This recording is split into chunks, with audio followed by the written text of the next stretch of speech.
Phone खरंच आपल्या गोष्टी ऐकतो का? हो, तुमचा माईक जो आहे मोबाईलमधला तो मेटाला जोडला गेलेला आहे ऑलरेडी. तुम्ही परवानग्या देऊन बसलेला आहात. एआयलाच आपला जोडीदार समजला.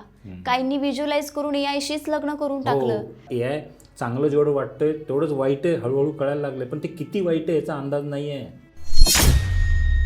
ए आयने किल्ली कुलूप प्रगतीचं दिलं आहे, पण त्याच कारखान्यात हातोडी पण बनली आहे विध्वंसाची. फोनशिवाय राहूच शकत नाही अशी आजकालच्या मुलांची परिस्थिती झालेली आहे. जसं व्यसनमुक्ती म्हणजे दारू व्यसनमुक्ती केंद्र निघाली आहेत गावोगावी, काही काळात मोबाईल व्यसनमुक्ती केंद्र निघतील.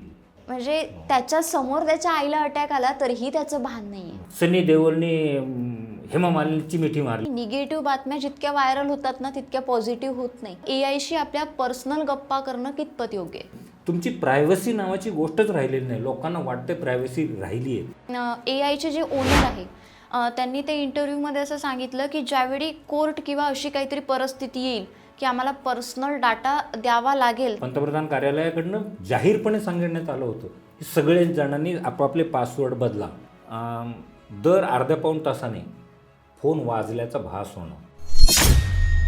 मेसेजचा जो एक टोन असतो ना तो वाजला नसला तरी वाजल्याचा भास होणं.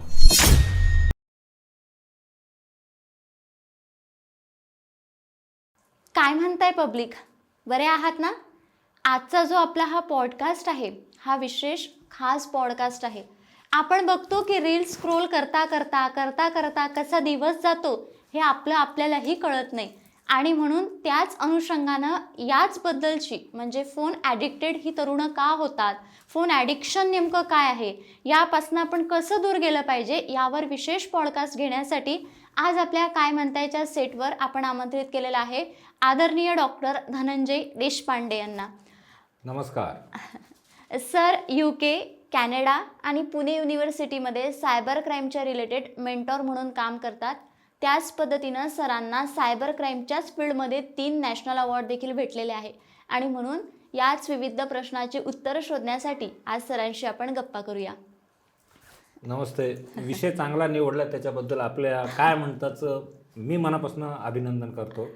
काळाची गरज असलेला हा विषय तुम्ही निवडलेला आहे. त्याचं कारण की आपण सगळेजण पेपरला बघतो, रोज वाचतो, घटना घडतायत, सायबर क्राईममध्ये फ्रॉड घडतायत, पैसे गेले. तर मुळात सायबर क्राईम आणि मोबाईल ॲडिक्शन हे जुळे भाऊ आहेत. जो ॲडिक्ट होतो तोच फ्रॉडमध्ये अडकतो. म्हणून मी तुम्हाला अभिनंदन केलं तेवढ्यासाठी की ॲडिक्शनवर बोललं गेलं पाहिजे, विचार केला पाहिजे. मूळ आजार फ्रॉड नाही आहे, मूळ आजार ॲडिक्शन आहे, मोबाईलचं व्यसनाधीनता. आणि खरं सांगतो तुमच्या चॅनलच्या माध्यमातून, जसं व्यसनमुक्ती म्हणजे दारू व्यसनमुक्ती केंद्र निघाली आहेत गावोगावी, काही काळात मोबाईल व्यसनमुक्ती केंद्र निघतील. इतक्या केसेस वाढत आहेत. माझ्याकडे पालक त्यांच्या मुलांना घेऊन येत आहेत की सर ह्याचं व्यसन सोडवा. मुक्ता पुणतांबेकर ज्या पुण्यामध्ये छान काम करतात व्यसनमुक्तीवरचं त्यांचं मुक्तांगण, तर तिथे एक वॉर्ड काढला असं मला कळलं की तिथं फक्त मोबाईल ॲडिक्टेड लोकांना त्यातनं बाहेर काढण्याचं काम चालू आहे. म्हणजे ही सुरुवात आहे. ह्याची भीषणता एवढी आहे की, आणि ह्याच्यामध्ये फक्त मुलंच आहेत असं नाही, ज्येष्ठ नागरिक पण ॲडिक्ट झालेत. पहिला प्रश्न हाच असेल की आत्ता आपण पाहतोय की मुलांचं जे आहे ना ते फोन वापरणं खूप अति प्रमाणात चाललेलं आहे. तर यामागे नेमकं काय कारण असू शकतं? म्हणजे तुम्हाला काय वाटतं? आता तुम्ही तुमच्या लहानपणात तुमचं लहानपण वेगळं होतं आणि आमचं लहानपण वेगळं आहे ना, आत्ताच्या लेकरांचं जे लहानपण हे त्याहीपेक्षा वेगळं आहे. तर काय वाटतं यावर तुम्हाला? नाही, प्रश्न मुळात असा आहे की माझ्या लहानपणी मोबाईलच नव्हते. आताच्या ह्याच्यात मोबाईल आलेत, एवढा बेसिक फरक आहे. पण मोबाईलच्या आहारी आपण किती जायचं हे तर आपल्या हातात आहे. जसं टी व्ही आहे घरात तर त्याला रिमोट कंट्रोल पण आहे, बंद करण्याचं साधन तुमच्या हातात आहे. तसंच मोबाईल तुमच्या मुलांच्या हातात द्यायला हरकत नाही, ती काळाची गरज आहे. पण तो किती वेळ द्यावा ह्याच्यावर कंट्रोल ठेवण्याची गरज आहे, आणि ती पालकांनी ठेवण्याची गरज आहे. पण त्याच्यासाठी आधी मुळात पालकांचं स्वतःवरती स्क्रीन टाईम कमी करण्याचा कंट्रोल आहे का, महत्त्वाचं आहे. कारण मुलं आईवडिलांचं बघून शिकतात. मग मुळात आईवडिलांना जर वाटतंय, आता माझ्याकडे पालक येतात केसेस घेऊन की मुलगा ॲडिक्ट झाला आहे, त्याला बाहेर काढायचं आहे, तर मी त्यांना विचारतो की तुम्ही तुमचा स्क्रीन टाईम किती आहे. हे महत्त्वाचं आहे. तर मग ते सांगतात की नाही सकाळी 1 तासभर, दुपारी ऑफिसमध्ये 1-2 तास, आणि मग संध्याकाळी घरी आल्यावर जेवणे झाल्यावर म्हणजे सुमारे 4 तास जर स्क्रीन टाईम पालकांचा असेल तर मुलाचं 2 तास तर असणारच आहे. त्यामुळे ज्यांना वाटतंय पालकांना की आपला मुलगा मोबाईलमध्ये अडकू नये त्यांनी स्वतःपासून प्रयोग सुरू करावा असं मला वाटतं. तर आपण मुलांमध्ये ना फोनचा इतका आजार वाढलेला आहे की त्यांना जर फोन नसला ते ड्रग्स नसल्यावर कसं होतं, हातापाय थरथरतात, आजार पण येतो, म्हणजे फोनशिवाय राहूच शकत नाही अशी आजकालच्या मुलांची परिस्थिती झालेली आहे. तर फोनच्या माध्यमातून काय काय आजार असे स्प्रेड झालेले काय वाटतं? 3 मुख्य आजार आहेत. एक पहिला आजार सांगून ठेवतो डोपामिन नावाचा, की जे एक प्रकारचं इन्स्ट्रोजन म्हणजे तुम्हाला चेतना जागृत करणारा एक द्रव पदार्थ मेंदूमध्ये स्त्रवत असतो. तो आधीही होता आताही आहे. तो तुम्हाला चेतना म्हणजे काय की ऊर्जा देण्याचं काम करतो लढण्यासाठी, एखादी गोष्ट अशक्य ती शक्य करून दाखवण्यासाठी. तर ते जो डोपामिन आहे ते कधी तयार होतं जेव्हा लढाईसारखी परिस्थिती निर्माण होते आणि ते तुम्हाला विजयी करतं. म्हणजे त्याचं सोपं उदाहरण सगळ्यांना माहिती असलेलं सांगून ठेवतो. बाजीप्रभू देशपांडे, स्वराज्यावर प्रेम आहे, शिवाजी महाराजांवर प्रेम आहे, स्वराज्यनिष्ठा आहे, सगळं एकीकडे आहे. पण तरी 300-350 जखमा अंगावर घेऊन रात्रभर बाजीप्रभू कसे काय लढत होते. तर त्याच्या मागचं सायन्स हेच आहे की त्या काळात त्यांना तो चेतना निर्माण करून देणारा द्रव पदार्थ मोठ्या वेगाने निर्माण होत होता शरीरात आणि तो सगळ्या शरीरात संचारत होता, त्याच्यातनं घडत होतं. विविध तुम्ही टॉपचे पोचलेले खेळाडू बघा, बचेंद्री पाल बघा किंवा आणखी 2-3 नावं आहेत तेच बघा, त्यांच्या पण मुलाखतीत त्यांनी हे सांगितलं की त्यावेळेला त्यांना इतकं उत्तेजन चांगल्या अर्थाने होतं किंवा 4 चेंडूमध्ये 12 रन काढायचे. मग त्यावेळेला धोनी कसा काय काढू शकतो? त्यावेळेला त्यांचा मेंदू ते डोपामिन वाढवत असतं. आता हीच परिस्थिती आजही आहे, पण दुर्दैवाने कॅनव्हास बदलला आहे. म्हणजे काय झालं की खेळतायत मुलं पण ऑनलाईन खेळतायत, क्रिकेट खेळतायत ऑनलाईन खेळतायत. ते खेळताना ते जिंकण्याची ओढ, सिक्सर मारण्याचा जोश निर्माण करण्यासाठी त्याला उद्दीपित केलं जातं आहे, इथं तयार होतं आहे ते, पण ते शरीरात पसरत नाही आहे कारण त्याचं शरीर हालचाल करत नाही आहे. त्याला सवय लागलेली की पराक्रम म्हणजे जे काही हालचाली असतील तेव्हा तिथं जाऊन पोचतं ते त्याला ताकद देतं. मोबाईलच्या गेममध्ये ते घडत नाही सायंटिफिकली, ते फक्त तिथंच साठून राहतं ते डोपामिन. त्याच्यामुळे तो अननेसेसरी गरज नसताना जास्ती तिथं साठलं आहे, त्याच्यातून विकार वाढत आहेत. जसं ॲसिड गरजेचं असतं पोटातलं अन्न पचायला, पण ओव्हर झालं तर ॲसिडिटी होते, तसं डोपामिनची आपल्या भाषेत सांगायचं तर ओव्हरडोस होतो आहे आणि त्याच्यामुळे मुलांमध्ये अनेक विकार वाढले. दुसरा आणखी एक आहे प्रकार मायोपिया म्हणून, की याच्यामध्ये तुमच्याजवळ सातत्याने एकांतवास निर्माण केला जातो आहे आभासी जगातनं आणि मी ह्याच्यात खुश आहे असं तुमच्या मनाला पटवून दिलं जातं आहे विविध माध्यमातून की तुम्ही छान आहात, एकटे आहात. त्याच्यामुळे जगापासून तुटण्याचा हा मोठा विकार वाढला आहे आत्ता. तुम्ही बघितलं असेल एका घरात 4 माणसं आहेत तर 4 खोल्यात बसलेले असतात आणि चौघही स्क्रीनवर असतात. आमच्या लहानपणी किंवा शाळेतून आल्यावर सगळेजण एकत्र बसायचो. बरं ही काय फार जुनी इसवी सन पूर्वची गोष्ट नाही सांगत आहे, मग 25-30 वर्षापूर्वीपर्यंतची होती. आणि तिसरा महत्त्वाचा आजार मी सांगून ठेवतो तुमच्या माध्यमातून पालकांना पण, ज्याच्या केसेस वाढत आहेत, त्या आजाराचं नाव आहे नोमोफोबिया असं नाव आम्ही दिलेलं आहे. म्हणजे काय? नो मोबाईल फोबिया, म्हणजे माझ्याकडे मोबाईल नाही आहे हाच फोबिया आहे. म्हणजे तुम्ही बघितलं असेल समजा एखाद्याकडे मोबाईल नाही आहे असं तुम्हाला पटेल का? नाही ना.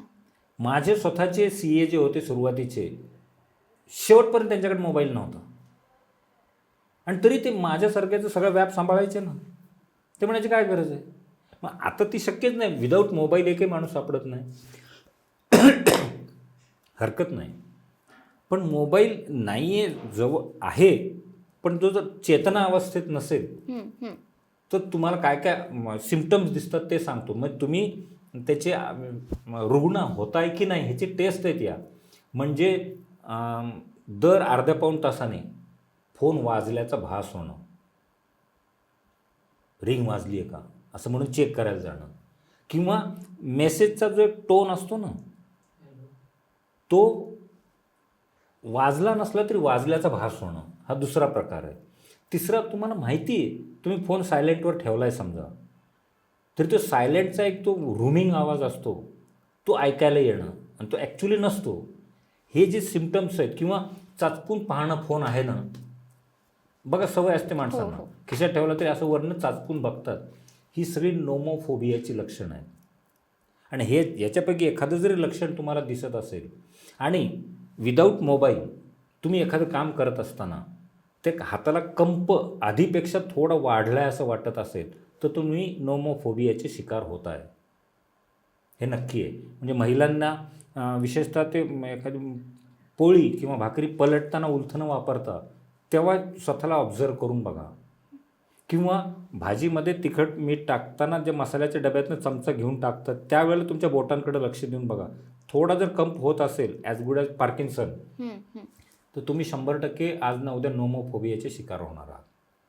जेंट्स लोकांना सांगून ठेवतो, आजार कसा लिहायचं बंद कमी झालं आहे पेननी, आता आपलं फक्त बँकेच्या विड्रॉल स्लिप किंवा चेकवर लिहिण्यापुरतंच लिखाण राहिलं आहे. हो हो हो. तर कधीतरी पॅड घ्या, जवळ ठेवा, साधं पॅड, नोटपॅड, पेन ठेवा आणि अधनंमधनं दिवसातनं एकदा कधीतरी त्याच्यावर आपलं स्वतःचंच नाव लिहा. स्वतःचं नाव का, तर तुम्ही कम्फर्ट असता नाव लिहिताना, काही स्पेलिंग आठवावं नाही लागत.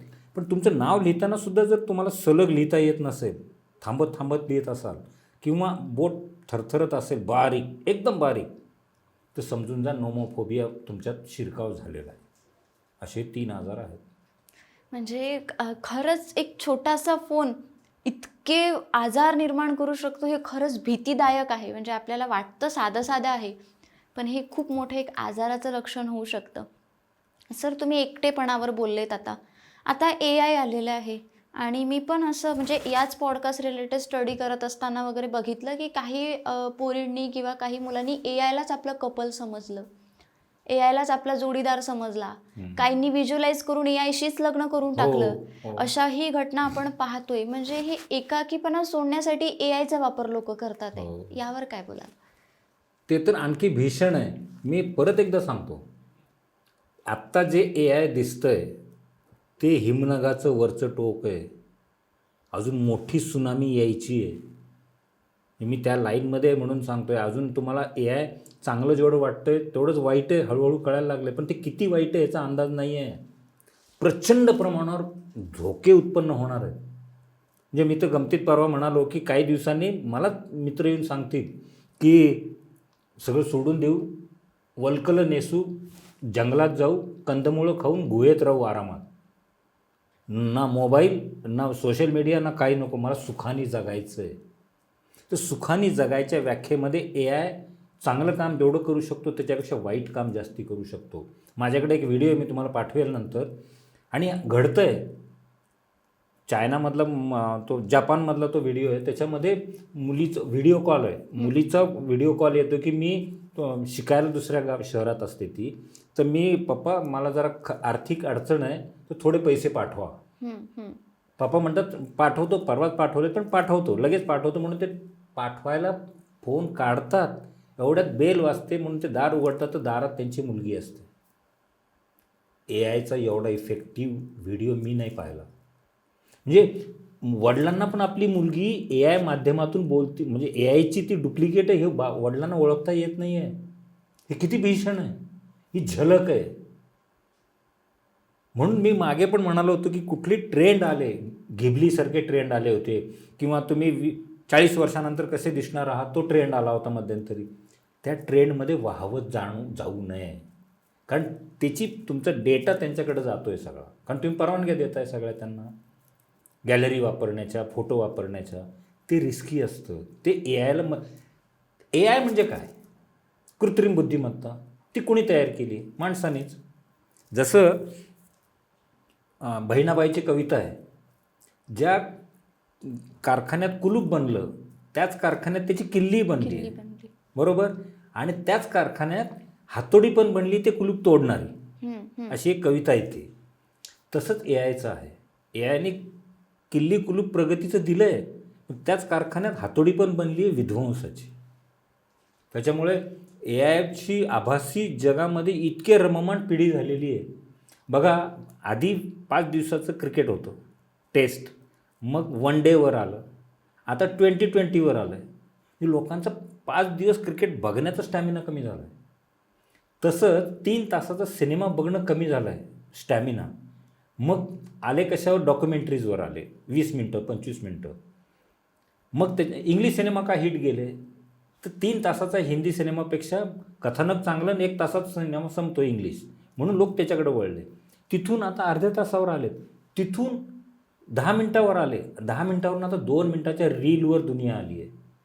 पण इमॅजिन करा, 2 मिनटाचं रील 8-8 तास बघणारी लोकं मी बघितलेली आहेत, सलग प्रवासात बसल्यावर. माझ्या शेजारी बाहेर निसर्ग आहे खिडकीच्या, त्याच्यात रममाण व्हा, इतरांशी गप्पा मारा. आत्ता मी तुमच्याकडे येत असताना टॅक्सीतनं जे आलो, ड्रायव्हरशी गप्पा मारत आलो छान. त्यावेळेला 90% लोक काय करतात? टॅक्सीत बसला असाल, स्क्रोलिंग मोबाईल. माझे सगळे फोन बंद होते. मला आजूबाजूचं बघायचं आहे. मी इकडं पहिल्यांदा आलो आहे समजा, मला बघायचं आहे आजूबा, आणि काहीच नसेल, नेहमीचा रूट असेल तुमचं, काय बघायचं रोजच्या रोज, तर ज्याच्याबरोबर आहात त्याच्याशी गप्पा मारा. माझा छान वेळ गेला 1 तासभर ड्रायव्हरशी गप्पा मारताना. इतकं प्रेम मिळू शकतं. तुम्ही त्याच्यापासून जेवढं जमेल तेवढं दूर राहा. मोबाईल, तुम्हाला सुखी राहायचं आहे का? सगळ्यांना सुखी राहायचं आहे, जमेल तेवढं. मी म्हणत नाही कायमचं बंद राहा, थोडा वेळ त्याच्या दूर ठेवा. मी गाई म्हशीचं मला वाटतं उदाहरण देऊ का? हां, की जसं शहरात नाही आहे पण कॉन्सेप्ट माहिती आहे.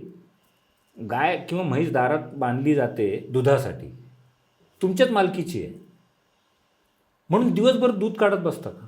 नाही. सकाळी किंवा संध्याकाळी ठराविक वेळेला. तसं मोबाईल ही गाय किंवा म्हैस आहे दारात बांधलेली, ठराविक वेळेला तिचा वापर करा आणि तिला मोकळं सोडा. तुम्ही पौष्टिक राहाल आयुष्य, एवढंच मला सांगायचं. मग ए आयचं तर झलक सांगितली, असं अनेक गोष्टीमध्ये अनेक होणार आहेत वरचेवर वाढ. तर म्हणून रियालिटीमध्ये जगा, आभासीपेक्षा जमेल तेवढं. आत्ता आपण दोघं बोलतोय, आनंद आहे अर्थात. हाच आता सायन्सनी इतकी प्रगती केली की तुम्ही तुमच्या स्टुडिओत, मी माझ्या स्टुडिओत, तरी दोघांचं इंटरॅक्शन होऊ शकत होतं. पण मग तुम्ही आग्रह का धरला इथं येण्याचा?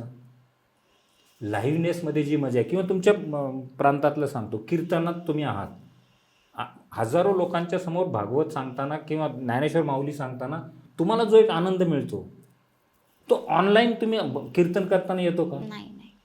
तुम्ही त्यातलेच आहात म्हणून सांगतो.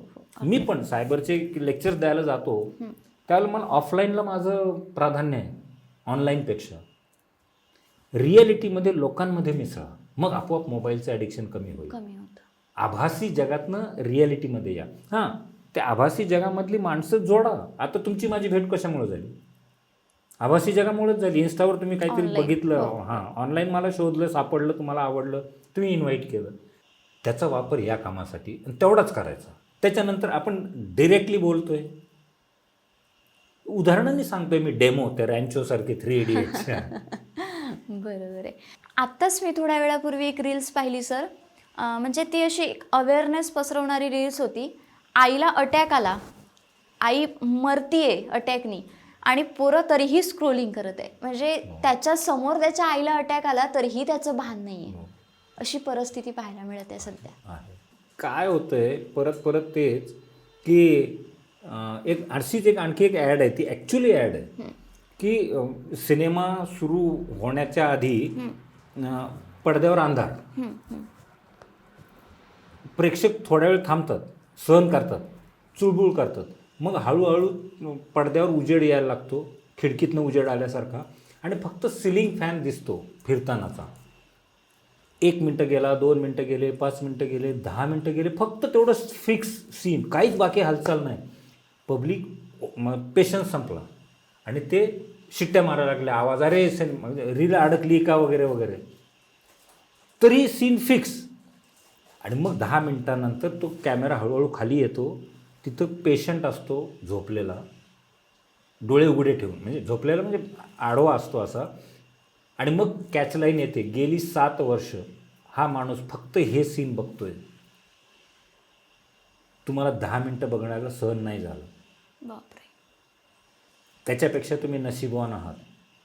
म्हणून मिळालेल्या वेळेचा, मिळालेल्या निसर्गाचा आनंद घ्या.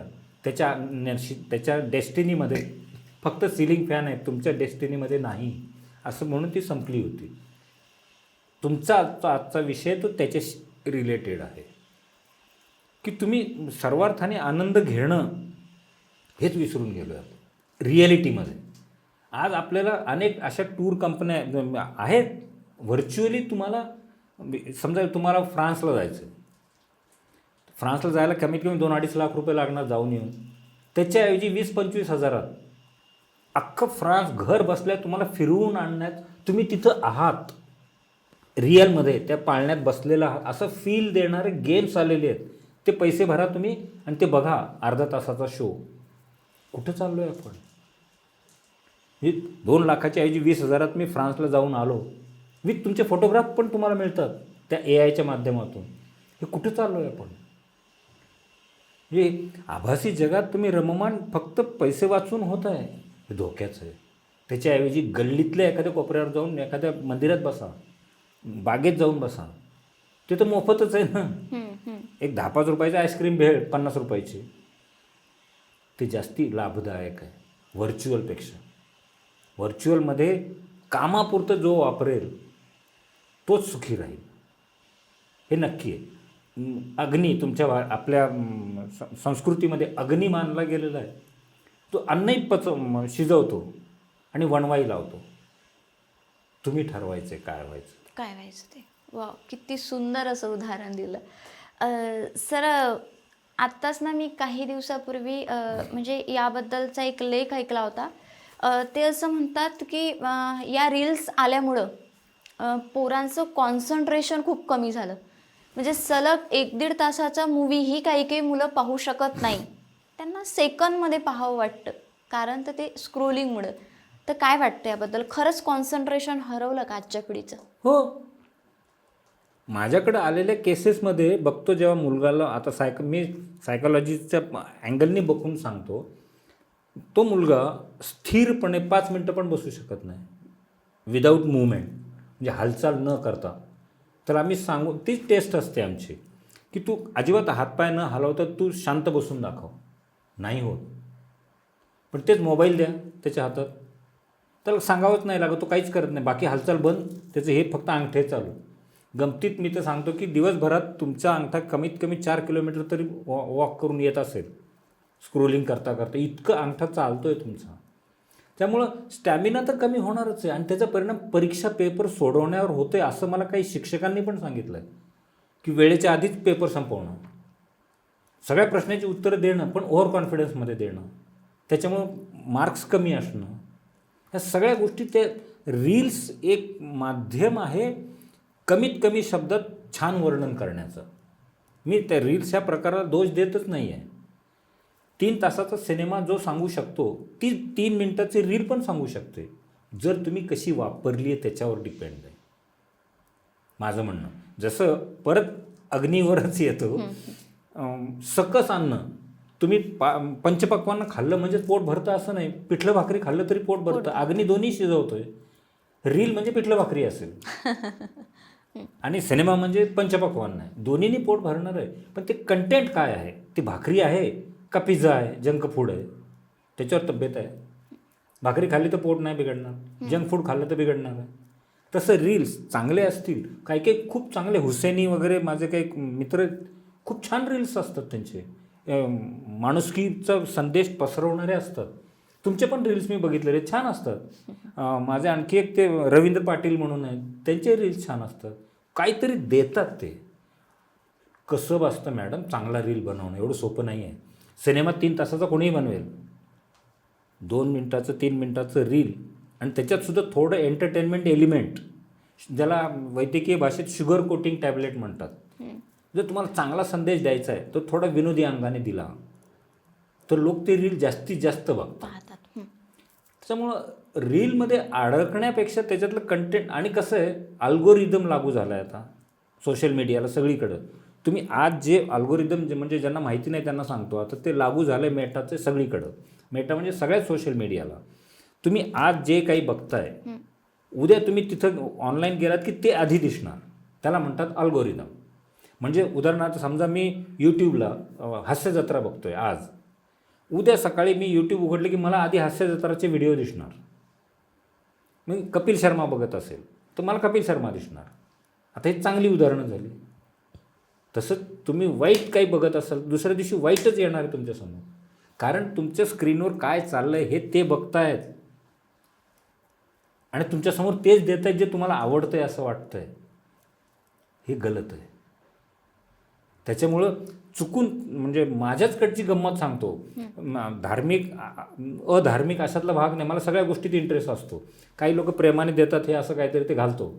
तर एकदम असे काहीतरी एक कंपनी आहे, नाव नाही घेत, त्यांचं काहीतरी रुद्राक्षाचं रील समोर आलं, बघायला घेतलं. त्याच्यानंतर जवळपास 8 दिवस माझ्याकडं सगळे रुद्राक्षाचीच रील आणि जाहिराती चालू झाल्या होत्या. आता तो माझा प्रांत नव्हता, पण चुकून मी बघायला घेतलं. ते तिथं नोंद झाली की मी हे बघतोय, म्हणजे I am interested in rudraksha. दो I am not interested, just sake of curiosity, उत्सुकतेने मी ते रील उघडलं.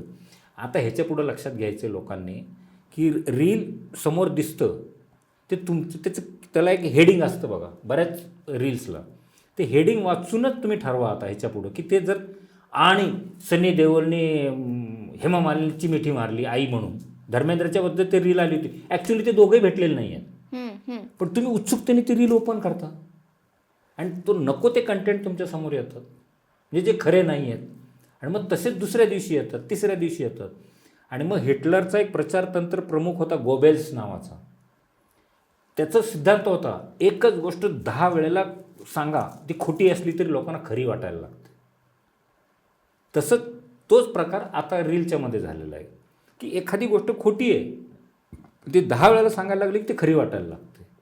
ट्रोलर लोकांचा जन्म ह्याच्यातनंच झाला आहे. एकच गोष्ट ती खोटी आहे, खोटी आहे, खोटी म्हटलं की त्याचं खरं असलेलं पण खरं पण संपून जातं. आणि निगेटिव्ह बातम्या जितक्या व्हायरल होतात ना तितक्या पॉझिटिव्ह होत नाही. मग एक दुसरं उदाहरण सांगतो. करेक्ट. डॉक्टर आहे एखादा, त्याच्याकडे 10 पेशंट गेले, 8 दुरुस्त झाले, 2 नाही झाले, काही कारण असतील. तर 8 माणसं त्याचं जेवढं चांगलं सांगत नाहीत तेवढं 2 माणसं त्या डॉक्टरची बदनामी करतात. हो, सगळीकडं, आणि स्वतःहून करतात. तसंच याच्यामध्ये पण आहे, तीच वृत्ती ह्याच्यामध्ये आहे. नका करू. परवाच मी एक व्हिडिओ अपलोड केला आहे सयाजीत, म्हणजे ट्रोलिंगबद्दलचा, माझ्या फेसबुकवर आहे, बघून घ्या. टीका जरूर करावी, वैचारिकचा विरोध व्हायलाच हवा. तुमचं मत ते नाही मॅडम मला हे तुमचं पटलेलं नाही, हे इतपत ठीक आहे. पण आताची दर्जा एवढा घसरला आहे की तुम्ही शारीरिक टीका करायला लागले, त्याच्या पर्सनल लाईफवर टीका करायला लागले. हे सगळं कुठंतरी विषाची पाळंमुळं असतात मॅडम, ती ह्या रील्सच्या किंवा ह्या इन्स्टंटच्या जगात आहेत. इन्स्टंटली तुम्हाला पटकन रिॲक्ट व्हायला आवड, पटकन. अरे कुठं जायचं आहे पटकन? कुठंच जायचं नाही आहे. मग का त्याच्या मागं धावताय? हां, रिलीफ पाहिजे, विनोद बघायचं, मीही बघतो. मी संध्याकाळी ठरवून दिवसभरातलं 20 मिनटं, मी 20 ते 25 मिनटं हास्यजत्रा बघतो, मला आवडतं. टेन्शन रिलेस व्हायचं आहे तेवढ्या पुरतंच ते बघायचं आहे, त्याच्यानंतर नाही. मग रिॲलिटीमध्ये एन्जॉय करा असं वाटतं. अल्गोरिदमवरनं एक आठवलं सर की फोन खरंच आपल्या गोष्टी ऐकतो का? हो, हे तर टेक्निकली मी सांगू शकतो, त्या फील्डमधला आहे. काय होतं, तुम्ही फोन केला आहे आणि मी बोलायला लागलो आहे समजा, तर तुम्ही काय विचारलं, समजा फॉर एक्झाम्पल की अहो तुम्ही पुण्यात राहता, तर अमुक कंपनीची साडी कुठल्या दुकानात चांगली मिळेल, साधा प्रश्न तुम्ही विचारला आहे. मी पुण्यात आहे म्हणून मी सांगतो की हां या दुकानात जा, या 2-3 दुकानं चांगली आहेत त्याच अमुक ठराविक ब्रँडसाठी. त्याच्यानंतर तुमच्या आणि माझ्या दोघांच्याही फोनमध्ये साड्यांच्या जाहिराती चालू होतात. हे कशा होतात हे कुणाला प्रश्न पडलेलाच नाही आहे की तुम्हाला साड्यांच्या जाहिराती का दिसायला लागल्या, किंवा तुम्ही टी व्हीची चौकशी केली कोणाला तरी, किंवा टी व्हीची जाहिराती दिसतात. याचा अर्थ तुमचा माईक जो आहे मोबाईलमधला तो मेटाला जोडला गेलेला आहे ऑलरेडी. तुम्ही परवानग्या देऊन बसलेला आहात सगळ्या, आणि त्याच्यामुळे तो माईक तुमचं ऐकतोय. बरं, मेटाला तुमच्या पर्सनल लाईफमध्ये काडीचा इंटरेस्ट नाही. त्यांना जाहिरातीतनं धंदा करायचा, त्यांना जाहिरातीतनं पैसा मिळतो. त्याच्यामुळे तुम्हाला इंटरेस्ट कशात आहे ते तुमच्या बोलण्यात येतं, ते तो ऐकतो. आणि त्यांची डिकोडर पद्धत म्हणतात, म्हणजे प्रोसेसिंग होऊन तुमचे लायकिंग लिस्ट बनते की ह्या माणसाला एवढं आवडतं आहे. त्या टाईपच्या जाहिराती तुमच्यासमोर येणं चालू होतं. मग आता ह्याच्यावर उपाय काय? उपाय एकच आहे. कॉल आला किंवा करत असाल तेवढ्या वेळेपुरतं नेट बंद ठेवा. वरनं ते स्क्रीन सरकवा, नेट डेटा बंद करा आणि बोला. सोप्पा उपाय. म्हणजे नेट बंद असलं की नाही ऐकत? नाही ऐकायला जात. आणि त्याला किती वेळ लागतो? रिंग वाजती, पहिली रिंग झाली, दुसरी रिंग झाली की तुम्ही वर जात फोनच्या आणि ते डेटा बंद करा आणि फोन अटेंड करा. त्या माईकला ऐकायला जाणार नाही कारण डेटा बंद आहे. लक्षात आलं? इतका सोपा उपाय आहे, पण काळजी घेतली पाहिजे. अल्गोरिदमच नाही, तुमची प्रायव्हसी नावाची गोष्टच राहिलेली नाही. लोकांना वाटते प्रायव्हसी राहिली आहे. तुम्हाला आठवतं मध्यंतरी PMOकडनं, पंतप्रधान कार्यालयाकडनं जाहीरपणे सांगण्यात आलं होतं की सगळ्या जणांनी आपापले पासवर्ड बदला. अब्जावधीच्या संख्येमध्ये डेटा लीक झाला आहे. डेटा म्हणजे तुमचं आजचं आयुष्य, कॅरेक्टर आहे तुमचं, तो अख्खच्या अख्खं चोरलं गेलं आहे. म्हणून पासवर्ड बदला, इन फॉर फ्युचर सेफ्टी. आता हे सांगितलेलं, आता मी सांगितल्यावर आठवेल लोकांना, हो पंतप्रधानांनी सांगितलं होतं. आता त्याच्यानंतर किती जणांनी पासवर्ड बदलले? दुर्दैवाने मी विचारतोय ज्या ज्या लोकांना, त्यापैकी 70% लोकांनी बदललेले नाही आहेत. आता ह्याच्यात दोष कोणाचा आहे? पासवर्ड बदलायला पाहिजेत ना सेफ्टीसाठी. प्रायव्हसी नाही म्हणजे कसं? दुसरं उदाहरण सांगतो तुम्हाला. ईमेल तुम्ही वापरता, आधी वापरत होता, आता वापरताय. दोन्हीतला फरक सांगतो, तुमच्या लक्षात येईल. समजा तुम्ही मला एखाद्या कामाचं कोटेशन पाठवलं आहे, तर मला उत्तर द्यायला लागू नये, टायपिंगचा वेळ वाचावं म्हणून मला आता रेडी 5 टेम्पलेट येतात की तुमचं कोटेशन आम्हाला मिळालं, योग्य तो निर्णय कळवला जाईल, अशा टाईपचे 5 येतात. आता मला सांगा, जीमेलवाल्याला कसं कळलं की तुम्ही मला कोटेशन पाठवलं? बरं, दुसरं उदाहरण, मी मराठीत तुम्हाला शुभेच्छा पाठवल्यात ईमेलवर, तर त्याला उत्तर काय काय असतात? Yes, thank you, same to you वगैरे जे काही, ते तुम्हाला उत्तर रेडी मिळतात ईमेलच्या बॉक्समध्ये.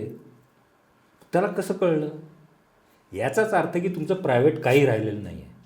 त्याच्यामुळे मी जे पहिलं वाक्य आहे माझं, त्याच्यापासून जेवढे दूर राहाल तेवढे सुखी राहाल. गरजेपुरतंच तेवढं वापरा, इतर वेळेला बंद ठेवा. काही अडत नाही.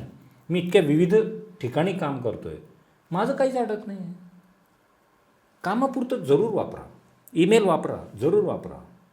पण काही जण म्हणतील की मग आता जुन्या काळातल्यासारखं जगायचं का? काही प्रमाणात ते जगावं लागेल. परत शुभम करोती म्हणावं लागेल. परत तुमचे संस्कार परत रुजवावे लागतील. त्याला इलाज नाही. घरातनं जे अस्तंगत होत गेलं आहे त्याचं कारण आहे की आपण, आपल्या लोकांनी आपल्या घरातली तुळस घालवली आहे. मग तिथं ख्रिसमस ट्री येणारच आहे, काहीतरी दुसरं येणार त्याच्या जागी. मग तुमचं पहिलं टिकवायचं असेल तर तुम्हाला तुमची संस्कृती धरून आणि आपली सुदैवाने भारतीय संस्कृती इतकी चांगली आहे, माणसाला धरून ठेवणारी संस्कृती. वारी कशाचं प्रतीक आहे? 750-800 वर्षाची परंपरा आहे पंढरपूरच्या वारीची. कुठलं निमंत्रण पत्रिका नसते, कुणालाही निमंत्रण दिलेलं नसतं, तरी ठराविक वेळी ठराविक ठिकाणी लोक एकत्र येतात आणि विना अपघात, 1-2 किरकोळ अपवाद सोडले तर वर्षानुवर्षी ही वारी चालू आहे. आणि नेटवर्क नसतं फोनला शक्यतो, त्यातले तर कुणीच नेटवर्क नसतं. पंढरपुरात नेटवर्क नसतं त्या दिवशी. त्याच्यामुळे आणि तो आनंद किती घेतो. बरं, तिथं जात पात पंथ काही बघितलं जात नाही. हैबत बाबाची पण त्याच्यात असते, पाशा बागवांची पण पालखी असते, त्याच्यात सगळं असतं. ही वारी कुठंतरी, वारी म्हणजे ती भावना, ती कुठेतरी सोशलवर रुजवली पाहिजे आणि ते कुणीतरी सुरू केलं पाहिजे तुमच्यासारख्या लोकांनी की चांगल्याचा प्रवाह आणू. मग लोक रीलमधनं बाहेर येतील. यावरनं एक आठवलं की मी आत्ता इंटरव्ह्यू ऐकला होता एक, म्हणजे यूट्यूबला पाहिलं मी असं जस्ट. AIचे जे ओनर आहे त्यांनी ते इंटरव्ह्यूमध्ये असं सांगितलं की ज्यावेळी कोर्ट किंवा अशी काहीतरी परिस्थिती येईल की आम्हाला पर्सनल डाटा द्यावा लागेल तर तो आम्हाला कोर्टला द्यावा लागणार आहे, अशी जर काही परिस्थिती अनुभवली, तर या बेसिसवर तुम्हाला काय वाटतं, AI शी आपल्या पर्सनल गप्पा करणं कितपत योग्य आहे?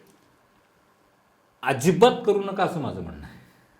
आता तुमचं कष्ट वाचवतोय तो. म्हणजे कालचंच उदाहरण आहे. माझा एक मित्र म्हणला की अरे मला माझ्या साहेबांचं अमृत महोत्सव आहे, त्याच्यासाठी मला पत्र पाहिजे. तर मी AI ला टाकलं तरी मला 10 सेकंदात मला पत्र लिहून दिलं. लगेच चुटकी वाजवता देतोय लगेच. देतो. लक्षात घ्या, तुमचे कष्ट वाचवले जातात जिथं जिथं, तिथं तिथं धोका आहे.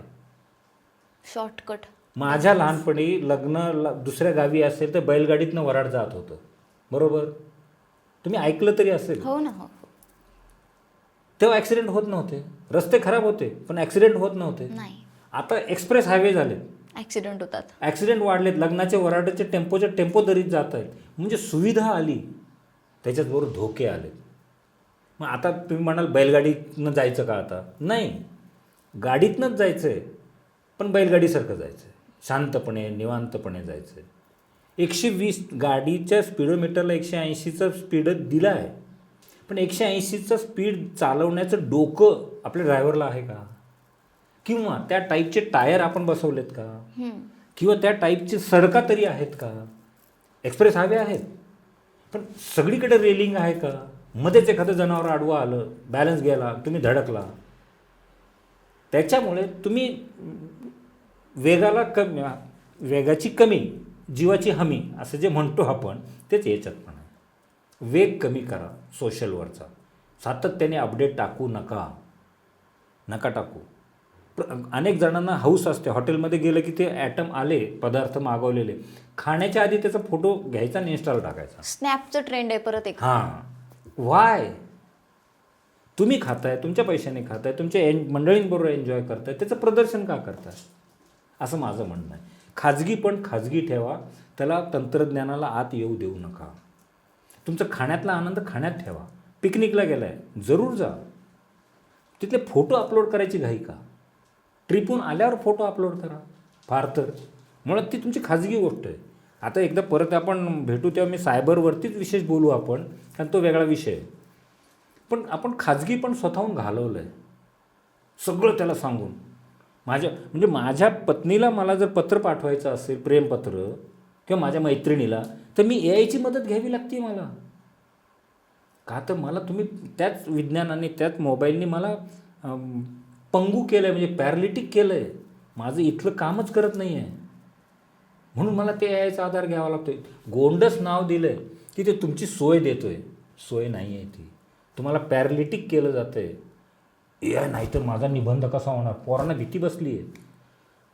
माझे वडील ग्रेट, म्हणजे अडाणी, आमच्या पिढीचे आईवडील थोडे अडाणी असतील पण जास्ती हुशार होते, कारण तेव्हा गुगल नव्हतं. वा. परीक्षा दिली त्यांनी तेव्हा गुगल नव्हतं. आजच्या मुलांना विदाऊट गुगल परीक्षा देऊन दाखवा, काही उठलं. सिंधू संस्कृती म्हटलं की लगेच चालले गुगलवर. गुगलने तुम्हाला माहिती दिली आहे, पण माहिती ती करेक्ट आहे ह्याची हमी नाही दिली. विकिपीडियाला जरी गेलात ते खाली त्यांची ओळ असते, ह्या माहितीची सत्यता तुम्ही तपासून पाहावी. म्हणजे खरं आहे की नाही हेच माहिती नसणारी ही पिढी आहे. आणि जी एक आमची किंवा आमच्या मागची पिढी होती की जेव्हा गुगल नव्हतं. म्हणजे गुगल चांगलं आहे, पण त्याच्यावर डिपेंड किती राहायचं हे तुमच्या हातात आहे. जसं टी व्हीवर आधी, आता मोबाईलमध्ये वेळ चालला आहे. एक जमाना असा होता 20 वर्षापूर्वी की टी व्हीचे ॲडिक्शन वाढलं होतं, विशेषतः ज्येष्ठ नागरिकांना. ती सिरियल एक लागली 6ची की थेट रात्री 10पर्यंत 5-7 सिरियल बघूनच उठायचं. जेवण पण तसं. ते काय होतं आहे, जेवताना टी व्ही बघू नये हे डॉक्टर लोकांनी सांगून थकलेत. त्याचं सायन्स सांगतो काय आहे ते.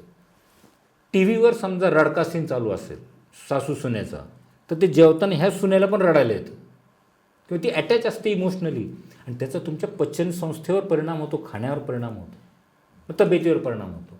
आज टी व्ही आला, त्याच्या ॲडिक्शनमधनं बाहेर येण्यासाठी लोकांनी सांगणं चालू केलं होतं, अरे टी व्ही आहे पण तुमच्या घरात रिमोट कंट्रोल पण आहे, त्याला बटन आहे ऑफचं, टायमरचं बटन आहे त्याला, की अर्ध्या तासाने टी व्ही बंद झाला पाहिजे. ते का नाही वापरत? टी व्ही दारात आला म्हणजे असा अर्थ नाही की तो चालवला पाहिजे.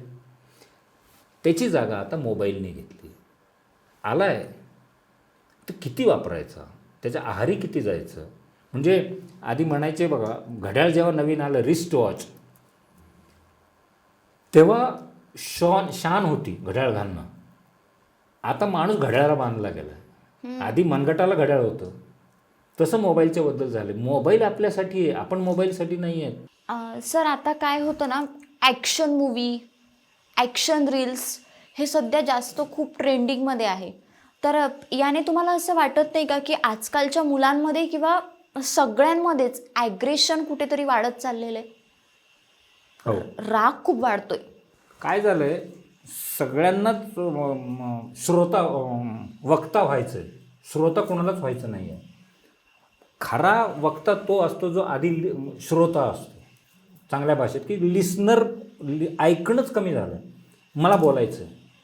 हीच सगळीकडे सोशल मीडियावर हेच बघायला मिळते. मुळामध्ये ही जी आक्रस्ताळेपणा म्हणतो, ॲग्रेशन फॉर सॉफ्ट शब्द झाला. कुणावर तरी भडास काढणं, कुणावर तरी साठलेलं ओकणं, वडाचं तेल वांग्यावर म्हणतो तसं, ही फ्रस्ट्रेट पिढी जी आहे त्याच्या मागची कारणं वेगळी आहेत. त्यांचं बेरोजगारी, त्यांना हवं तसं प्रत्येकाला, त्या लोकांना वाटतं की मी जेवढं माझं स्किल आहे तेवढं मला डिझर्व मला मिळत नाही आहे, पेमेंट उत्पन्न होत नाही आहे. ही जी किंवा महिला असतील की मी जेवढं डिझर्व करते तेवढं मला मिळत नाही आहे, ही जी फ्रस्ट्रेशनची भावना आहे ती त्यांना ॲग्रेशनकडे घेऊन जाते. आणि सोशल मीडियावर काय आहे, सगळेच एक लेवलला आहेत. म्हणजे पंतप्रधान असो, मुख्यमंत्री असो, किंवा गल्लीतला नगरसेवक असो, किंवा तुम्ही मी असो, कुणी कुणालाही कसंही बोलू शकतंय, काही बोलू शकतो आणि काहीही बोलू शकतंय. हे वाईट आहे. त्यावेळेला मग एक कुणीतरी, ते कसं असतं, दिवाळीतलं फटाक्याची माळ लावतो ना आपण, पहिली फक्त पेटवायची असते, बाकीच्याला प्रत्येकाला पेटवावं लागतं का? ते आपोआप पेटत जाते. तशी एक फ्रस्ट्रेट कुणीतरी पुढं पेटतो आणि त्याच्या मागे फटाक्याची माळ पेटत जाते. आणि तोही बोलतोय, हाही बोलतोय, तोही बोलतोय. पॉझिटिव्ह त्याच्यातनं काहीच येत नाही आहे. फक्त तुमचं भडास निघाल्याचं समाधान. आणि भडास कधी होते की हा जो कोणी आहे ह्याची लायकी नसताना ह्याला एवढं मिळालं, ही जी वृत्ती आहे त्याच्यातनं हे वाढतं आहे. म्हणजे ती एक जाहिरात होती, भला इसकी कमीज मेरे से सफेद क्यों. तसंच घडतंय, याचा शर्ट माझ्यापेक्षा सफेद का. अरे तो स्वच्छ ठेवतोय म्हणून आहे, तूही स्वच्छ ठेव. त्याच्या शर्टवर चिखल टाकून काय मिळणार तुला? तुझ्या हाताला चिखल लागणार आहे, त्याच्या शर्टला लागेल, तो धुवून स्वच्छही करेल, तुझ्या हाताच्या चिखलाचं काय. त्याच्यामुळं हे ॲग्रेशन अत्यंत वाईट टोकाकडं चाललं आहे. पण हे बरं असतं. मी सायकॉलॉजी म्हणून सांगतो, शिशुपालाचं उदाहरण, 99 नंतर त्याचं 100वा घडणार आहे अपराध, महाभारतात सांगितलेलं आहे. तसंच काही वेळेला माझी आजी सांगायची, दूध उतू गेलं की श्रीमंती येते म्हणायचे. जुनी पिढी सांगायची. मग दूध उतू जाणं श्रीमंतीचा काय संबंध आहे? तर नाही, त्या निमित्ताने दूध उतू गेलेलं मांजराला पिता येतं. तुम्ही इतर वेळेला त्याला लपवून ठेवता, त्याने पिलं तर तो उंदरं खातो, त्यामुळे घरात उंदीर घुशा येत नाहीत. ही या अर्थाने तुमचं धान्य वाचतं. धान्य वाचलं म्हणजे श्रीमंती वाढली. दुधातनं एवढं सगळं वाढत चाललेलं होतं. तर हे ॲग्रेशन म्हणतोय ते कमी होण्याची गरज आहे. ते होईल. अति झालं की त्याची माती आहेच आहे. आणि चांगली माणसं अशा लोकांना वळसा मारून पुढं जात आहेत. ते थांबतही नाही तुम्ही काय बोलताय बघायला. मी सहज परवा मृण्मयी देशपांडेशी गप्पा मारताना विचारलं की अगं तुझ्या खाली कॉमेंटमध्ये काही काही असतं, ते म्हणले मी वाचत पण नाही. जे तुमचं वाचतच नाही आहे तिथं तुम्ही काय एनर्जी वेस्ट करताय, असं माझं म्हणणं आहे. ॲग्रेशनपेक्षा सक्सेशनकडं कसं जाता येईल ते बघूया. म्हणजे प्रगतीकडं कसं जाता येईल, यशस्वी प्रगतीकडं ते बघावं. त्याच्यासाठी सोशल मीडियावर भरपूर चांगल्या गोष्टी आहेत, त्या फॉलो करता येतील. ज्या टी व्हीवर तुम्ही म्हणताय तसं, यूट्यूबवर किंवा कुठल्याही सोशल मीडियावर पॉर्न फिल्म आहे, तसंच नॅशनल जिओग्राफिक पण आहे. हो, ते बघू ना, काय प्रॉब्लेम आहे. त्यांनी दारात दोन्ही ठेवलं आहे, घ्यायचं आत काय हे आपल्या हातात आहे. तर जिओग्राफिक म्हणजे एक उदाहरण सांगितलं. अशा टाईपचे खूप चांगले चांगले ब्लॉग्स बनवण्यात. ते कोकणी रान माणूस म्हणून एक मित्र आहे, सुंदर बनवतो तो. कोकणाला जणू त्यांनी जगापुढं सिद्ध करण्याचं ठरवलं आहे. रान माणूस नावानेच आहे तो ब्लॉगर. किती छान आहे हे बघूया ना. मला उठून जाता येत नाही आहे समजा कोकणात, तर तशा टाईपचं आभासी जगामध्ये 5,000 रुपये भरून ते गेम घेऊन ते कोकणात फिरण्यापेक्षा खरोखर जो माणूस फिरतोय त्याचे अनुभव आपण घेतले तर तिथं साक्षात गेल्याचा आनंद आहे. ती दुसरी एक आहे ती ऐका न म्हणत सुरुवात करणारी एक कोणतरी आहे, नाव विसरलो, ती पण कोकणातलं लाईफ सगळं तुमच्या पुढं आणते. त्याला प्रतिसाद देऊया. त्यांनी साथ घातली आहे चांगली, त्याला प्रतिसाद, ते शब्दातच अर्थ आहे, त्याला प्रतिसाद दिला ना तर आपली पण मानसिक उंची वाढेल.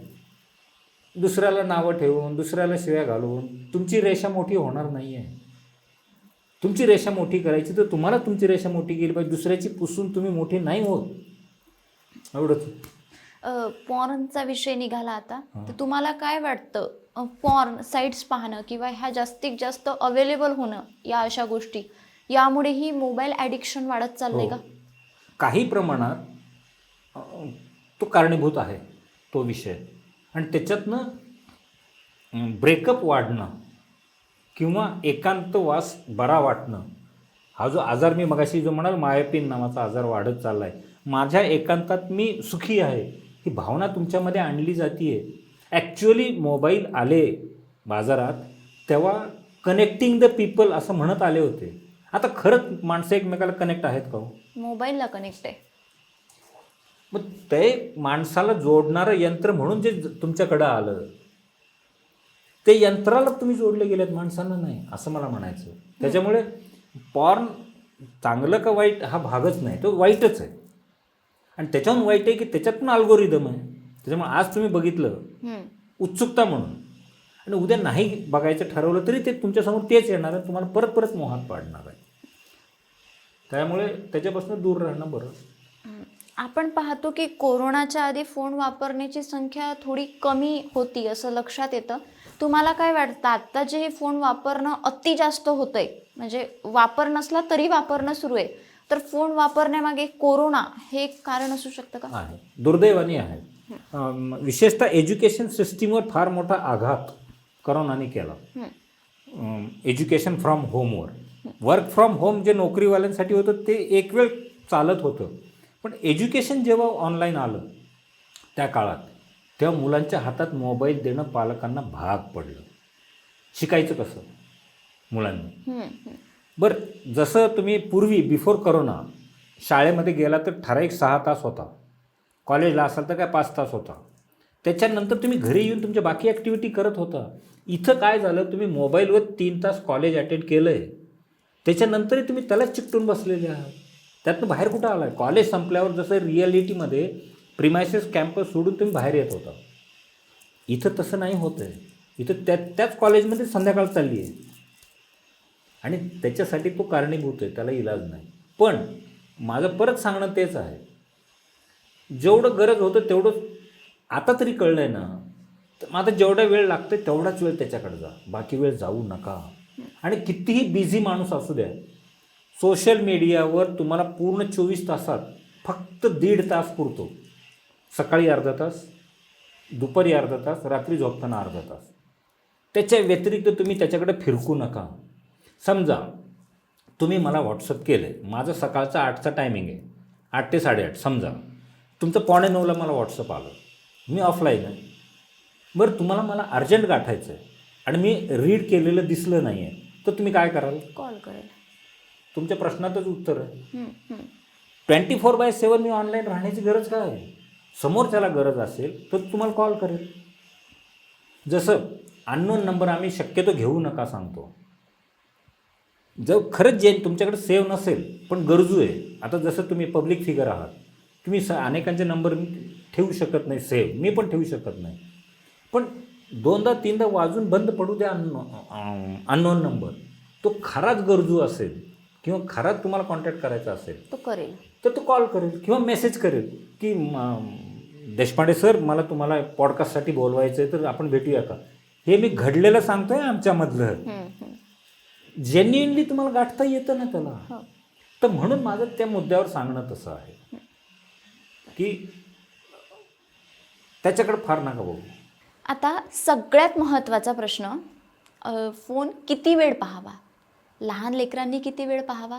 आमच्यासारख्या तरुणांनी किती वेळ पाहावा? ज्येष्ठ नागरिकांनी किती वेळ पाहावा? आईवडिलांनी किती वेळ पाहावा? काय सांगाल? स्क्रीन टाईम जेवढा, एकच वाक्य सगळ्यांना लागू आहे, स्क्रीन टाईम प्रत्येकाने जेवढा आहे त्याच्या निम्मा करा. आत्ता तुम्ही सुखी व्हाल. एक्झॅक्ट मेजरमेंट देत बसण्यापेक्षा, म्हणजे मेजरमेंट देतो मी सायंटिफिकली, पण आत्ता तुमचा जेवढा स्क्रीन टाईम आहे, समजा तुमचा 2 तास तुम्ही स्क्रीनला देताय दिवसभरात, तर ते 1 तासावर आणा. लगेच सुटणार नाही, पण 1 तासावर आणा आणि 1 महिनाभर हा प्रयोग करून बघा. तुम्हाला लक्षात येईल की तुमच्या आयुष्यातला 1 तास तुम्हाला वाढीव मिळाला आहे रोजचा. म्हणजे 30 तास महिन्याला वाढीव मिळाले. 30 तास म्हणजे 1 दिवस अख्खा तुम्हाला एक्स्ट्रा मिळतोय. 30 दिवसातच 1 दिवस एक्स्ट्रा मिळतोय जगायला. तर निम्मा करा स्क्रीन टाईम. आता टाईम किती मिळावा, किती द्यावा.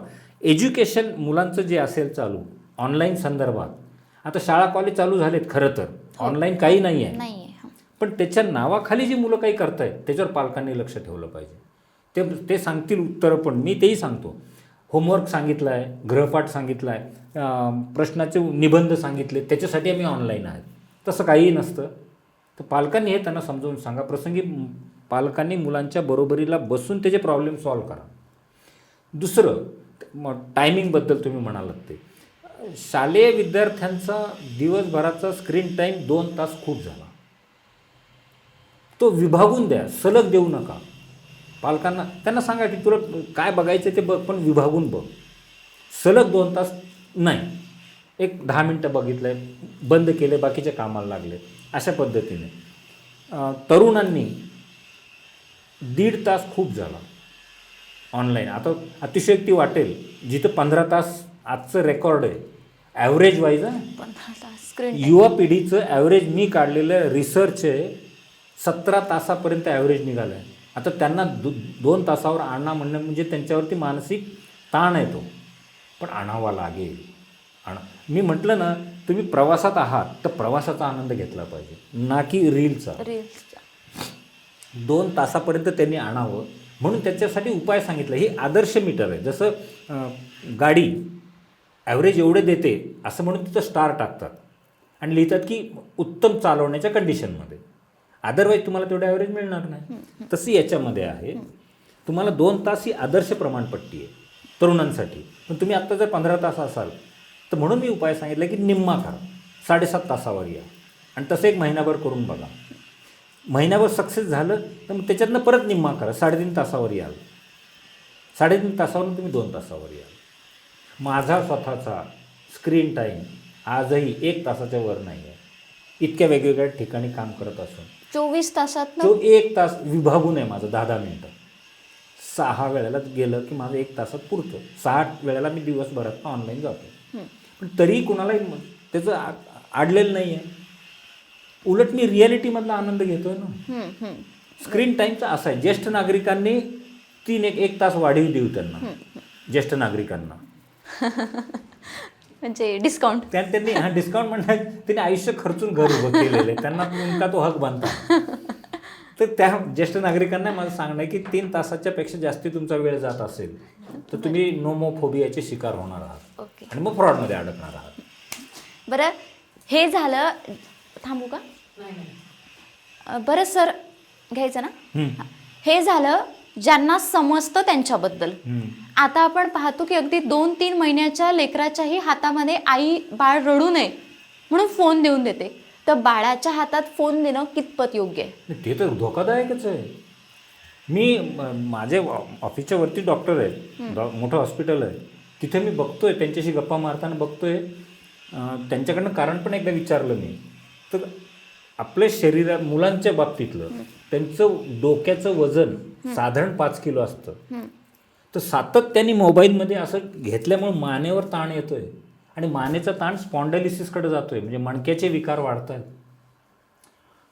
तुम्ही बघितलं असेल आत्ताच्या पिढीच्या मुलांचे शरीरापेक्षा डोकं थोडं मोठं दिसतंय, जे आधी दिसायला नाही. मी स्वतः चित्रकार, त्याच्यामुळे आम्हाला मापं माहिती आहेत. 7 पट असावं लागतं चेहरा. आता तो वाढीव आहे, 7.25-7.5 पट दिसतोय. सतत हे केल्याने ते वाढत चाललं आहे. तर लहान मुलांसाठी अत्यंत घातक आहे. पालकांना माझी विनंती आहे, नम्र विनंती, की तुम्ही तुमच्यापासून आदर्श घालून द्या. तुमचं अनुकरणच मुलं करतात. पालक कम्फर्ट झोन चूज करतात. म्हणजे दोघंही जर नोकरीवर असलं, बाळ रडू नये, तो त्रास देऊ नये म्हणून त्याच्या हाती देऊन देतात फोन. मान्य आहे. आता त्यावेळेला एक आठवायचं की तुम्ही लहानपणी तुम्ही रडत होता तेव्हा तुमच्या आईवडिलांनी काय केलं. आता तुम्ही परत म्हणाल की आता आम्ही काय जुन्या काळासारखं जगायचं का, तर जगावं लागेल. जर तुम्हाला तुमच्या मुलाच्या भविष्याची काळजी वाटत असेल तर तुम्हाला परत जुने दिवस आणावे लागतील. हे त्रिकालाबाधित सत्य आहे. म्हणजे सूर्यास्ताच्या आधी जेवण आधीची पिढी करत होती, आता रात्री 12-1 वाजता करतो, 11 वाजता 12 ड्युटीहून आल्यावर जेवण, ते नाईलाज आहे. पण ज्यांना शक्य आहे त्यांनी सूर्यास्ताच्या आत जर जेवण केलं तर पुढे 2-3 तास एक्स्ट्रा मिळतात पचायला, शांत झोप लागते. तसं मुलांना ताब्यात फोन देऊ नका, त्याला दुसरं काहीतरी द्या. त्याला रिवॉर्ड, आमच्या टेक्निकल भाषेत त्याला रिवॉर्डिंग सिस्टीम म्हणतात. म्हणजे आपल्याला आमच्या लहानपणी तुला चांगले मार्क पडले तर सायकल घेऊन देणार, टिपिकल होतं. किंवा घटक चाचणी म्हणजे महिन्याची परीक्षा असते, त्याला चांगले मार्क पडले तर तुला आवडीचं बिस्किट पुडा देणार. आताच्याही काळात ते आहे की तुला अमुक मार्क पडले की तर तुला अमुक देणार. तर ते अमुक रिवॉर्डिंग सिस्टीम जी आहे ती बदला. ती त्याला आवडीची देऊ नका, त्याला हेल्दी काय आहे ती द्या. त्याला आवडीचं काय दिलं जाईल, तुला मोठा व्हिडिओ गेम दिला जाईल, फोन दिला जाईल, मोठा फोन दिला जाईल, चांगला आयफोन दिला जाईल. ही रिवॉर्डिंग सिस्टीम बदला. त्याला असं काहीतरी रिवॉर्ड द्या की ते त्याला वापरण्यासाठी त्याला घराच्या आभासी जगातनं बाहेर यावं लागेल. For example carrom board gift द्या, रिवॉर्डिंग. टेबल टेनिस द्या, त्याला त्यासाठी खेळायला बाहेरच जावं लागेल. किंवा मुली असतील तर त्यांना गार्डनिंगची मटेरियलचं गिफ्ट द्या, त्यांना किचन गार्डनिंग करू द्या, बाल्कनी गार्डनिंग करू द्या. खूप छान आहे झाडं लावणं घरामध्ये आणि ते पाळणं, त्याचं निगा राखणं, खूप सुंदर वेळ जातो त्याच्यात. माझ्या घरातले अनुभव सांगतोय हे. त्याच्यासारखं सुख नाही येते. तुम्ही पेरलेलं एखादं काहीतरी असतं ते हळूहळू असं वाढतं आणि एके दिवशी फूल येतं, त्याला त्याच्याकडे बघत बसणं खूप छान हे आपण घेतच नाही आहे. तर म्हणून मुलांच्या हातात ते देण्याच्या ऐवजी त्यांना हे खेळणं द्या. अमुक करू नको म्हणताना काय कर हे सांगणं पण आपलं काम आहे. आणि ते करण्यासाठी सुरुवातीला फक्त पालकांना थोडा त्रास आहे, पण कायमचा त्रास वाचेल. आत्ता तुम्हाला जीव देत नाही म्हणून मुलाला मोबाईल देत आहे, उद्या ते पोरगं जेवताना पण मोबाईलच वापरणार आहे आणि त्याच्या मुलाला तेच सांगणार आहे. हे घातक आहे. आणि मोबाईल बघत बघत जेवण करणं ह्याच्यासारखं दुसरं चूक काही नाही आहे. कारण ते बघत असताना त्याच्यातल्या भावनेशी तुम्ही एकरूप होत आहे. आणि त्या भावना जर विक्षिप्त असतील, हाणामारीचे असतील, ट्रोलिंगचे असतील, बिभत्स असतील, ते रस तयार होतात मेंदूमध्ये आणि तेच पचनामध्ये जातात आणि म्हणून तुमची पचनसंस्था बिघडते. हे सायन्स आहे, हे काही अध्यात्म नाही आहे. म्हणून त्याच्यापासून मुलांना दूर ठेवताना त्याला चांगलं काहीतरी शिकवा, क्रिएटिव्ह शिकवा. म्हणजे आमचे अनिल अवचट जसे म्हणतात, काही नाही तर मुलांना कागदं आणून द्या, त्याला घड्या घालायला शिकवा, ओरिगामी शिकवा. खूप कमी खर्च आहे. रंग ब्रश आणून द्या, खेळू द्या त्याला. एक भिंत घरामध्ये मी चित्रकार, माझ्या घरात मी केलेले प्रयोग आहे. एक भिंत रिकामी ठेवली होती, मुलांनी तिथं काहीही करावं, माझ्याच नाही आजूबाजूच्या मुलांनी येऊन तिथं रेघोट्या मारा, काही सूर्य डोंगर काही काढा, व्यक्त व्हा. त्याच्याने हे रिलीज होतं. मग त्याला खोट्या आभासी जगात जायची गरज नाही पडणार. तर प्रत्येक घरामध्ये तेवढंच सांगणं आहे, आजी आजोबा असतील तर त्यांच्याबरोबर आजी आजोबांनी त्यांच्या लहानपणीचे किस्से सांगावेत मुलांना. चला रे आज गप्पा मारू. आणि मग त्यांचं लग्न कसं झालं ते ऐकायला नातवांना छान वाटणार आहे की तुझी आजी कशी रुसली होती लग्नात, असं छान बोलूया ना. आणि आजी आजोबांचं लाईफ हे आजच्या काळात खऱ्या अर्थाने डॉक्युमेंटेशन आहे. त्या काळात संस्कार काय होते, चालीरीती काय होत्या, लाकड टाकून बंबातनं पाणी गरम केलं जायचं. आज 1 मिनिटात गरम पाणी येतं आहे, त्यावेळेला अर्धा तास लागायचा बंब पेटून पाणी यायला. तर ते कशी होतं, हे आजी आजोबा ज्या घरात आहेत त्यांनी त्यांच्या आठवणी रोज एक सांगणं चालू करावं. आज आजीचा सोमवार आहे ना, आज आजीचा दिवस, मंगळवार आजोबाचा दिवस, आजोबाने त्यांच्या लाईफमधल्या गोष्टी सांगाव्यात. बघा मुलं त्याच्यात रंगतील. आजी आजोबांच्या मांडीवर बसून त्यांच्या गोष्टी ऐकण्यासारखं सुख नाही आहे जगात, कुठेच नाही. आणि ते परत आणता येऊ शकतं ह्या खोट्या जगातनं बाहेर आणायचं असेल तर. तर माझा सल्ला पालकांना हा आहे. मग ज्याच्या घरात आजी आजोबा नाही आहेत, आईवडीलच आहेत फक्त, तर त्यांनी त्यांच्या मुलाच्या वयात ते स्वतः असताना काय खोड्या केल्या होत्या, विशेषतः विनोदी खोड्या सांगा, मुलं ॲट्रॅक्ट होतात. म्हणजे मी शाळेत एकही शिक्षक असा नव्हता ज्याच्या हात आणि माझी पाठ ह्याची गाठ पडली नाही, इतकं मार खाल्लेला. तर हे किस्से जर मी माझ्या पुढच्या पिढीला सांगितलं त्यांना हसायला येतं. अय्यो बाबाने मार खाल्ला, आनंद आहे ना. हा आनंद मुलांना द्या. मग ते त्याच्यातनं बाहेर येतील. रिॲलिटीमध्ये आणा. जे पुरुष थोडंफार स्वयंपाक बनवू शकतात, माझ्या एवढं नाही पण थोडाफार बनवू शकतात, त्यांनी जेव्हा शक्य आहे रविवारी त्या मुलांना घेऊन स्वयंपाक घर गाठावं, प्रयोग करावेत. भले त्या दिवशी थालीपीठ चुकेल तर बायकोला सांगून ठेवा की आजच्या दिवस प्रयोग करतोय, पण मुलं तासभर रमतात. पर्याय मी खूप देतो आहे. मुलाला मोबाईलमधनं बाहेर कसं काढायचं त्याचे हे पर्याय आहेत. किंवा मुलांना एक दिवस त्यांना रिवॉर्डमध्ये सांगा की तुम्ही एक दिवस मोबाईल वापरू नको. सुरुवात अर्ध्या दिवसापासून करा. तू आज हाफ डे जर नाही वापरला तर संध्याकाळी आपण सगळेजण तुझ्या आवडीची भेळ खायला जाऊ काहीतरी, किंवा फ्रूट सॅलड, आईस्क्रीम खायला जाऊ. आणि अर्धा दिवस त्याला त्याच्यापासून दूर ठेवून बघा. तो एकदा राहायला लागला मग तू मुदत एक दिवसावर आणा की महिन्यातनं एक दिवस फोन नाही. त्याला फॉरेनमध्ये आता ती कॉन्सेप्ट आली आहे नो फोन डे. त्याच्याने मानसिक स्वास्थ्य वाढत म्हणजे चांगलं सुधारत चालल्याचे निष्कर्ष हाती येत आहेत. मी जे सुरुवातीपासून सांगतो की सुखी राहायचं आहे त्याच्यापासून दूर राहा.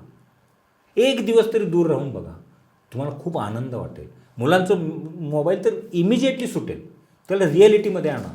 ज्यांच्याकडं गार्डन नाही आहे, सोसायटीमध्ये राहत आहे, टेरेस तर आहे, टेरेसवर छोटंसं वर्मिकल्चर करा. आणि तुमचा कचरा त्याच्यातच जिरवण्याचं सुख आहे, पर्यावरणाचं काम चांगलं होतं आहे. आणि एकच कुंडी ठेवा आणि ते खत त्याच कुंडीला वापरा आणि ते मुलांच्याकडनं करून घ्या. व्हर्च्युअल जगातला गेम शिकवण्यापेक्षा गार्डनिंगची हत्यारं छोटी छोटी मिळतात, ती सगळी ती आणून मुलांना द्या आणि त्यांना बघू द्या ते क्रिएट जे होतं आहे पुढे. किंवा विशेषतः फळवेली लावायला सांगा, म्हणजे काकडी अशा टाईपची की जे दिसतं हळूहळू वाढतं आहे ते फळ, आणि मग ते तोडून नंतर आई काढून देते खायला. तो आनंद वेगळा असतो आणि त्याला खर्च काहीच नाही आहे. काकडीचं बिया आणायचं आहे, पॅकेट एक 20-25 रुपयाचं, कुंडीत लावायचं आहे, दोरी बांधून सोडायची आहे. एका घराने एका टेरेसवर हा प्रयोग सुरू केला तर त्या बिल्डिंगमधल्या 20ही घरातली मुलं तिकडं आपोआप अट्रॅक्ट होतील आणि एकाने सुरू केलेली ही चळवळ ते 20 लोकांपर्यंत जाईल. ती सोसायटी 20 लोकांची समजा, ते बघून शेजारची 40 लोकांची सोसायटी त्याच्यात सहभागी होईल. आज जे आपल्या स्टुडिओमध्ये बघतोय का छान वाटतंय? हो, झाडांमुळे छान वाटतंय. बरं ही काही प्लास्टिकची नाही आहेत, खरी झाडं आहेत. त्याचा आनंद तुम्हाला माहिती आहे, मला माहिती आहे. तो मुलांना द्यायला सांगा. माझं एवढंच म्हणणं आहे. लाईव्हमध्ये आता तर इतके छान छोटी छोटी झाडं आली की छोट्या छोट्या झाडाला लिंब पण लागतात.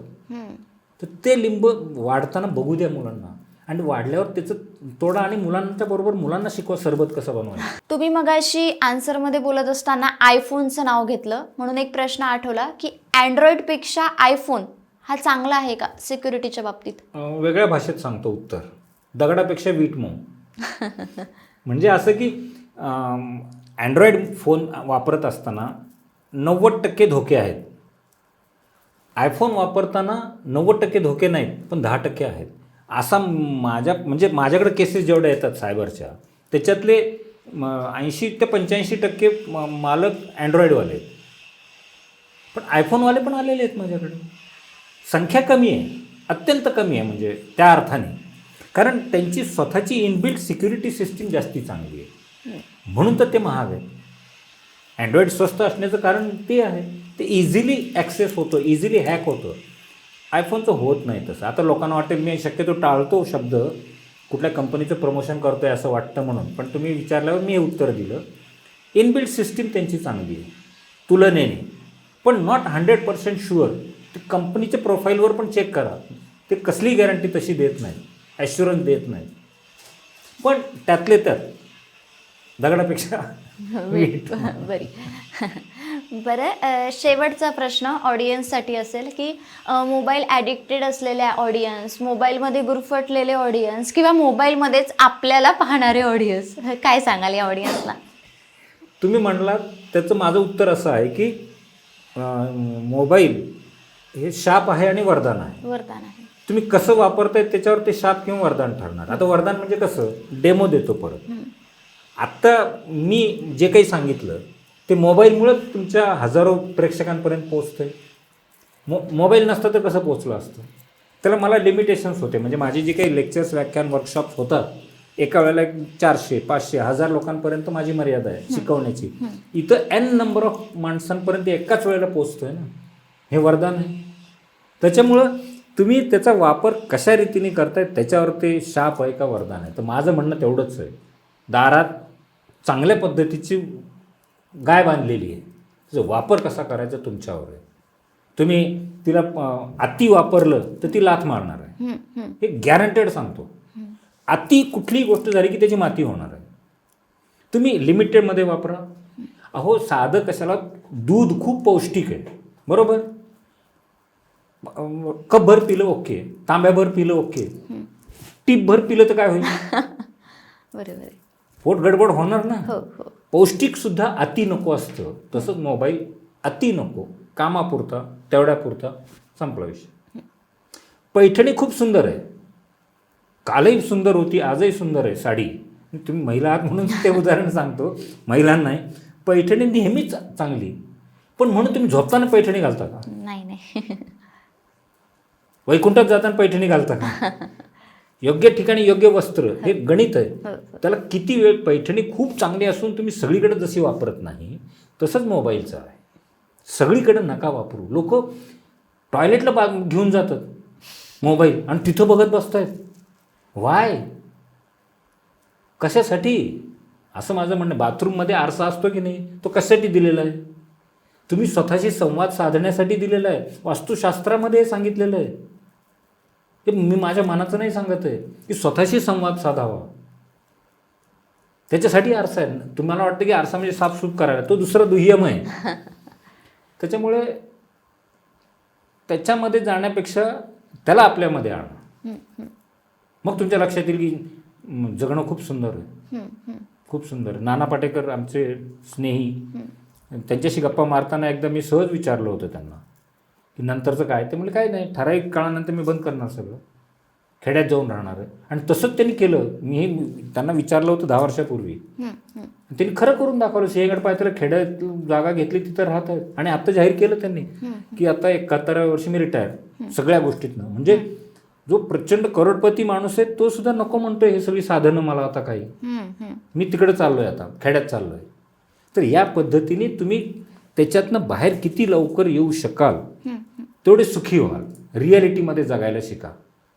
आणि मी रिॲलिटीमध्ये जगणारा माणूस आहे. मी भटकतो, भरपूर भटकतो. म्हणून तर म्हटलं की फक्त 1 तास पुरतो मला सोशल मीडियासाठी, म्हणजे स्क्रीन टाईम माझं. बाकी वेळ फोन घेणं हा स्क्रीन टाईम नाही धरत मी. स्क्रीन टाईममध्ये परत गोंधळ करतात लोक. फोनवर बोलणं हा स्क्रीन टाईम नाही आहे, ते कनेक्टिव्हिटी आहे. स्क्रीन टाईम म्हणजे प्युअरली तुम्ही सोशल मीडियावर ॲक्टिव्ह असणं, तो स्क्रीन टाईम, ज्याच्यात तुमचा मेंदू गुंतला जातो.